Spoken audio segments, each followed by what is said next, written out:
Bonsoir à toutes et à tous, j'espère que vous allez bien. Aujourd'hui, à l'occasion de mon premier café, qui est très tardif, je dois l'avouer, je voudrais vous parler du négociateur immobilier. Depuis que j'ai ouvert mon agence, début 2018, il y en a un certain nombre qui sont passés et qui ne sont pas restés très longtemps. Parce que négociateur immobilier, c'est un métier, c'est un vrai métier et qui est un métier très exigeant. Et les gens s'imaginent que, c'est sûrement l'effet des émissions que l'on voit à la télévision, les gens s'imaginent que c'est simple, il suffit de faire visiter une maison, de faire quelques aménagements dans la maison pour corriger quelques trucs, et puis on a une offre, même plusieurs, et puis on vend. Mais en fait, ça c'est la partie, la toute petite partie visible de l'iceberg. Et les gens qui rentrent dans ce métier ne s'imaginent pas du tout ce que c'est et ce qu'il y a derrière. Donc négociateur immobilier, c'est un métier très exigeant. D'abord techniquement parce que c'est un domaine qui est beaucoup légiféré. Il y a eu la loi Hoguet, il y a eu la loi Allure, il y a des changements quasiment tous les ans. Et il faut être à niveau, et deux, il faut se maintenir à niveau par des formations et de la lecture régulière de ce qui se passe en France. Donc c'est un métier technique qui nécessite des compétences techniques. C'est un métier qui est en grande évolution depuis pas mal d'années et qui ne cesse de bouger. Et c'est un métier qui est devenu très digital.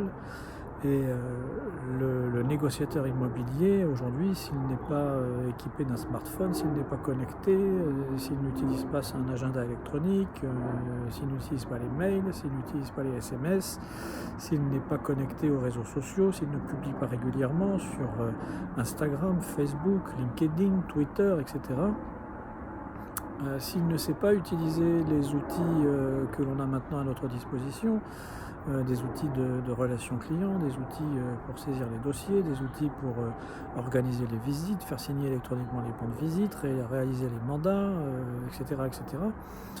Le négociateur, il va être en grande difficulté. Donc tout ça, ce sont des choses qui sont à apprendre. Et le négociateur immobilier, ça doit être un super techos en fait. Quelqu'un qui est à l'aise avec l'informatique. C'est un métier aussi qui est physique un peu, parce qu'il y a toute une activité de prospection téléphonique, prospection terrain, prospection sur les réseaux sociaux, mais c'est surtout la prospection terrain qui peut s'avérer physique finalement, parce que le négociateur doit sortir, peut-être pas tous les jours, mais assez souvent de l'agence, et aller sur le terrain à la rencontre des habitants, se faire connaître, ça fait des petits pas tous les jours, quel que soit le temps, qu'il fasse beau, qu'il pleuve, qu'il vente, qu'il neige, qu'il gèle, peu importe, le négociateur se doit d'être régulièrement dehors et surtout de bien observer et de bien noter tout ce qu'il voit de façon à pouvoir capitaliser sur ces informations. Trop souvent, j'ai vu des négociateurs un, sortir à reculons, et puis deux, quand ils revenaient de prospection, alors c'est passé comment, t'as vu du monde, moi il n'y avait personne, machin, et aucune note, rien, donc forcément ça ne sert pas à grand chose finalement. Donc un métier parfois peut-être un peu physique, effectivement.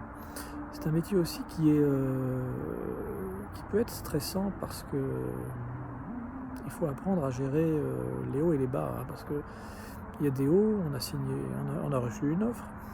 Et puis il y a des bas, finalement celui qui a fait l'offre il s'est désisté. Il y a des hauts, ça y est j'ai vendu, il y a des bas, je suis resté, ça fait un mois que j'ai rien vendu, qu'est-ce qui se passe, etc.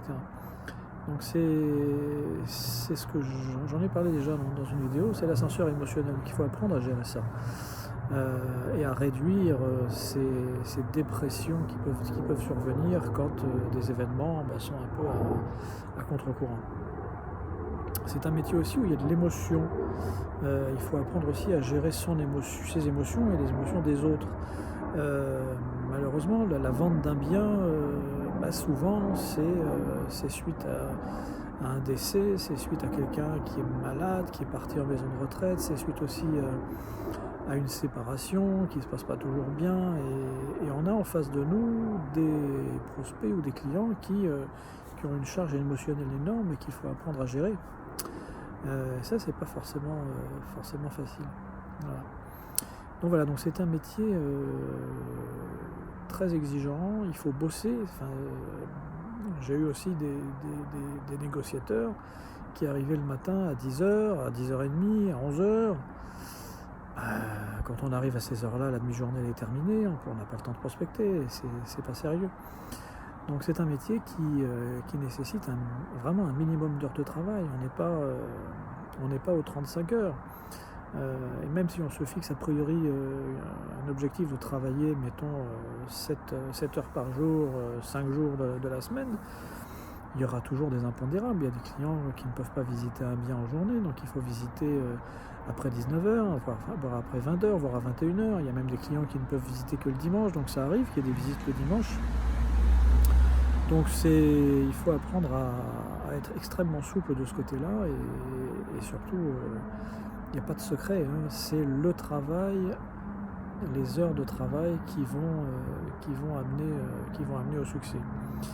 Voilà, donc pour ceux qui voudraient se lancer dans ce métier, ayez une vision à long terme.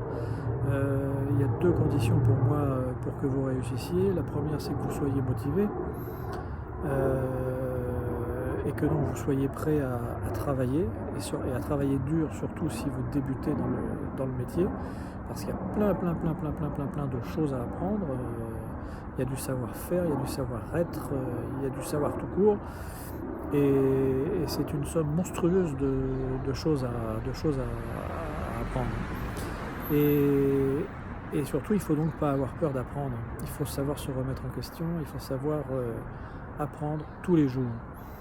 Et donc c'est pour ça qu'au sein de mon agence, il y a maintenant un dispositif de formation en relation avec une école immobilière, dispositif de formation qui permet déjà d'avoir un volume très important d'heures de formation. On ne parle pas des heures minimum exigées par la loi, on est sur plusieurs centaines d'heures de formation par an, et puis de l'accompagnement, du coaching tous les matins à 8h30. Donc ça, c'est implicitement le message derrière ces séances de coaching le matin à 8h30, c'est écoutez les gars, levez-vous le matin, hein, n'attendez pas 10h ou 10h30 ou 11h pour venir travailler, parce que si c'est ça, vous n'y arriverez pas.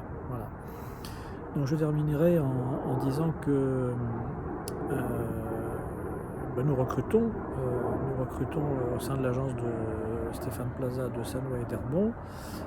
Si vous souhaitez intégrer notre équipe, envoyez-moi un mail, appelez-moi, laissez-moi un message sur Insta, sur Facebook, peu importe. Je vous répondrai rapidement. Mais ça sera vraiment à 2 conditions fortes. C'est que 1, vous ayez conscience que faut bosser, et 2, que vous ayez conscience qu'il y a beaucoup de choses à apprendre et qu'il faut y consacrer beaucoup de temps. Voilà, je vous remercie de votre attention et je vous dis à bientôt. Au revoir.